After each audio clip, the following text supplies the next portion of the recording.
Comment devenir inoubliable, que ce soit en date, que ce soit en entretien d'embauche, que ce soit en soirée business, peu importe le contexte. Si tu veux laisser un super souvenir à ton interlocuteur, voici ce que tu dois faire. Avant ça, je te rappelle de t'abonner à la chaîne si tous ces sujets t'intéressent. Si tu veux développer ton charisme, ton leadership, ta confiance en toi, si tu veux être bien dans tes baskets, tu es au bon endroit. Alors pense bien à t'abonner. Moi, c'est avec tout mon cœur que je te donne énormément de contenu gratuit au quotidien. En parlant de gratuit, tu as accès à ma formation Super Communicant. Pour ça, tu cliques sur le lien sous cette vidéo et pendant 21 jours, je t'enverrai chaque jour un email avec mes meilleurs conseils pour développer tes compétences en communication. Alors, c'est parti. La première chose que tu dois garder en tête, c'est que ton interlocuteur va beaucoup plus se rappeler de comment il s'est senti avec toi plutôt que ce que tu as pu lui raconter. Les mots vont beaucoup moins compter. Ce qui compte vraiment, là, c'est l'expérience émotionnelle de ton interlocuteur. Comment il se sent quand il est en contact avec toi. C'est ça qui va laisser un souvenir et tu dois vraiment garder ça en tête. Alors, comment on fait pour que ça se passe bien? Eh bien, pour laisser une empreinte émotionnelle positive à notre interlocuteur, on va veiller à ce que tout soit confortable, qu'il soit à l'aise, que ce soit naturel, que ce soit fluide, qu'il y ait un bon rythme. Alors c'est vrai que ça fait beaucoup de choses, hein. Et d'ailleurs c'est pour ça que j'ai créé l'Académie du charisme, parce que ça me permet à travers cet accompagnement digital de t'accompagner, de t'expliquer tous ces aspects, parce que dans la communication, dans le charisme, etc., ça se joue à des détails. Donc là, tu l'auras compris, rien que ce gros bloc d'empreinte émotionnelle positive, on a plein de petits détails dedans. Mais néanmoins, ce que tu dois garder en tête aujourd'hui en tout cas, c'est que tu dois veiller à ce que la personne se sente bien avec toi. Pourquoi? Parce que si on réfléchit sur le plan instinctif, une personne qui a un échange avec toi, si elle est imprimée de stress, d'anxiété, de gêne, voilà, de moments malaisants, le souvenir ne va pas être terrible, hein, parce que le cerveau va avoir imprimé un moment d'une émotion très gênante, stressante, et donc il y a une partie, le mode survie qui peut s'enclencher. Oh là là, il y a du stress, il y a de la gêne, il y a du stress, il y a de la peur. S'il y a de la peur, peut-être qu'il y a un danger. Tu vois, c'est pas bon, quoi. On n'est vraiment pas dans la bonne direction. Alors que si au contraire, la personne passe un bon moment avec toi, parce que tu sais la mettre à l'aise, parce que tu t'intéresses à elle, tu lui poses des questions, c'est fluide, tu arrives à sentir, tu as cette intelligence relationnelle, eh bien, la personne va se souvenir de toi avec des signaux verts de partout. Elle était bien, elle était à l'aise, elle a ressenti peut-être même de la joie, d'accord? Donc le cerveau se dit, il n'y a pas de danger, il y a de la joie, c'est positif, il n'y a pas de danger, c'est une personne saine, tout va bien, tiens, j'apprécie cette personne.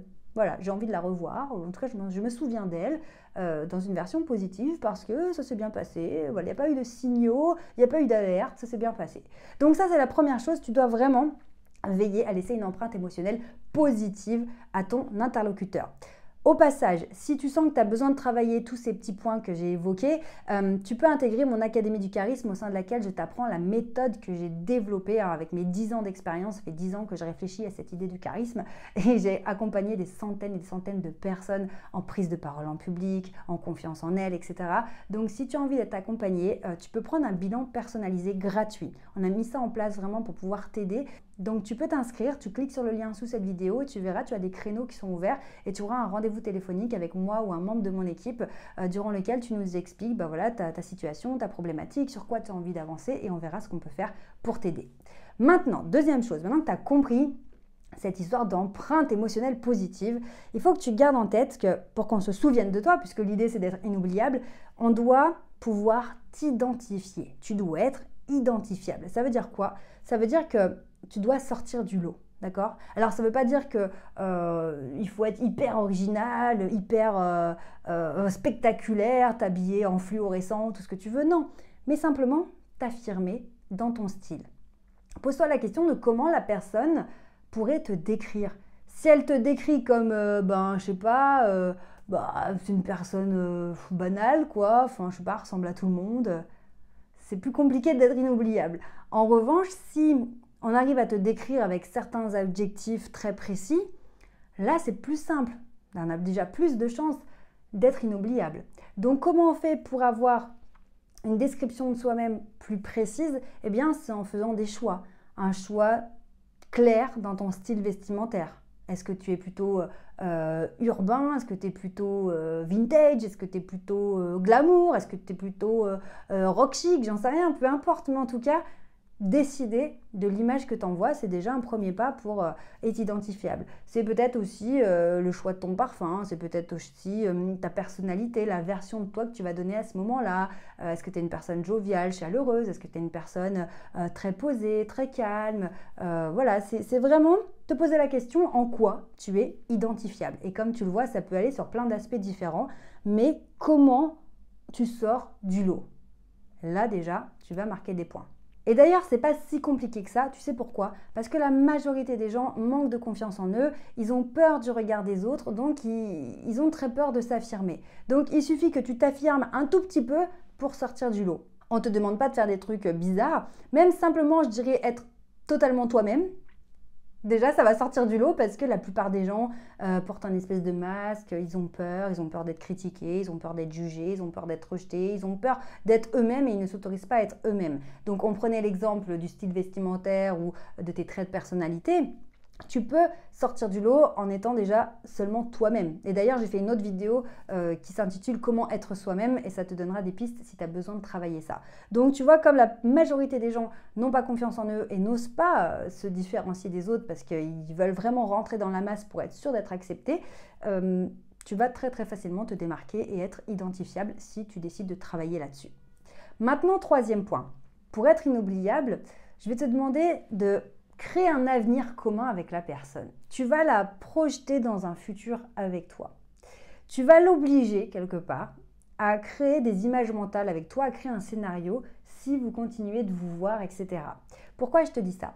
Parce que quand tu amorces un futur commun avec la personne, elle se projette avec toi. Si tu dis, bah oui, la prochaine fois, au prochain salon, on se verra, ou la prochaine fois que je passe dans le quartier, écoutez, je passe vous voir, ou je vous appelle, on prend rendez-vous la semaine prochaine, comme ça on ira déjeuner ensemble.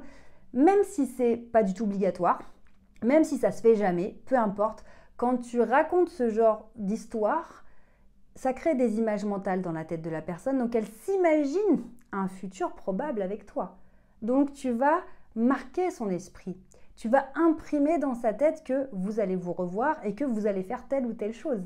Et c'est extrêmement puissant. Tu sais pourquoi? Parce que c'est comme du storytelling. Quand tu fais une présentation à l'oral, si tu donnes juste un élément, ça rentre dans une oreille et ça repart par l'autre. Si tu donnes un élément plus une image, ça s'ancre beaucoup plus dans l'esprit. Mais si maintenant tu donnes un élément et que tu racontes une histoire, une anecdote, un exemple assez développé, eh bien, à travers cette histoire, tu fais imaginer la scène à la personne et donc elle crée des images mentales, donc elle se rappelle beaucoup mieux de ce que tu lui racontes. Eh bien là, c'est pareil. Dans cette rencontre dans laquelle tu veux être inoubliable, si tu parles du futur avec elle, ça veut dire que tu l'obliges à s'imaginer avec toi dans le futur, en train d'aller à ce salon ensemble, en train de déjeuner à tel endroit ensemble, en train de faire telle activité ensemble. Et donc, finalement, tu lui crées une image mentale qui va rester. Donc, tu mets le souvenir de toi dans sa tête. C'est toi qui viens lui imprimer ça dans sa tête. Donc, c'est très, très puissant. Donc, n'aie pas peur de faire une projection et lui dire, bah voilà, peut-être qu'on pourrait imaginer à l'avenir organiser tel truc ensemble, et puis on ferait comme ci, puis on ferait comme ça. Qu'en dites-vous? Oh, bah oui, pourquoi pas, il faudrait voir. Ok, peut-être que ça va jamais se faire, mais en attendant, elle s'est imaginée avec toi en train de faire ça. C'est hyper puissant.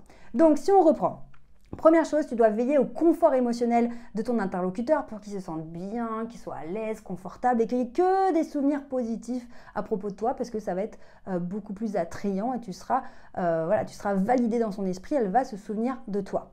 Deuxième chose, il faut que tu deviennes identifiable, il faut sortir de l'eau, il faut qu'on puisse te différencier. Donc à toi de voir sous quels aspects tu as envie d'être identifié, mais il faut penser à marquer les esprits parce que tu sors de la masse.